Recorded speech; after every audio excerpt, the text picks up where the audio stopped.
Family farmers don't necessarily own stock, they own farmland. We are vested in our family farms. We've got 2, 3, 4, and 5 generations up and down this valley that rely on that. They're going to invest in it this year so they can get a profit next year. I think the state of the almond industry is very strong. I was fortunate enough to be involved as the industry was crossing 1 billion pounds back in 2005, and now we're mid 2 billions. 2.45 billion is the number this year, and I'm very confident in where we're going. I'm excited to go to 3 billion.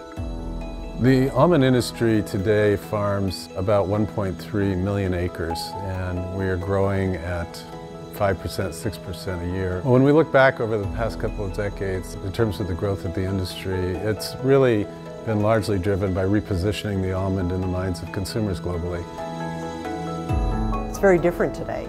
As we look at our consumers, they're asking, okay, this almond is good for me health-wise, but is it good for the planet?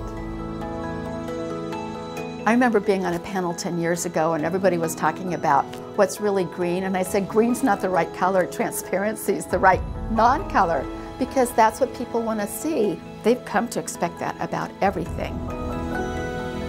The way that we grow almonds really does affect the demand, because consumers not only on our home turf but worldwide are starting to ask questions, what the inputs are, how much water you're using, what the plan is for the ranch. And these are discussions that we haven't really had in years past. And when consumers are asking those questions, these are the same people purchasing the almonds in the store, on the roadside market, wherever it may be.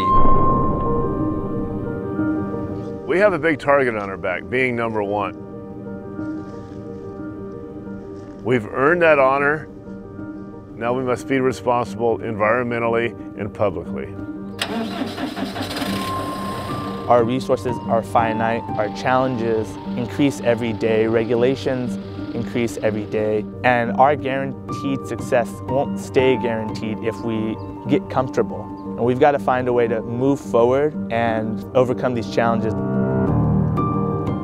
I think we're at this kind of nexus and crossroads where we can really put a stake in the ground, do something different, do something new and innovative for agriculture, and say where we're going to go. The goals that we've set, which involve water, air, biomass, and pest management, are all set to improve our productivity, really. There's no doubt that these goals will be challenging. The reason to tackle this challenge is for our future.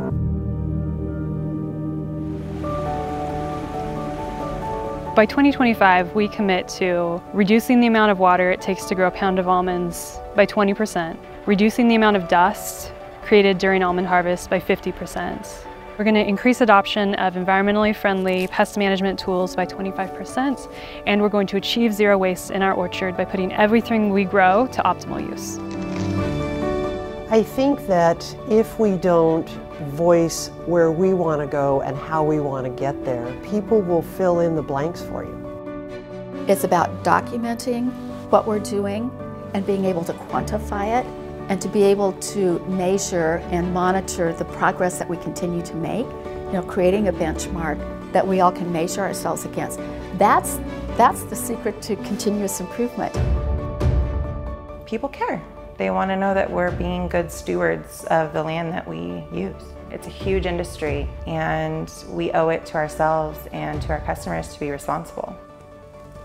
I think it was extremely smart for the Almond Board to set the sustainability goals. They're also thinking of what does the consumer want, but what is ultimately best for the almond industry? What is ultimately best for the grower?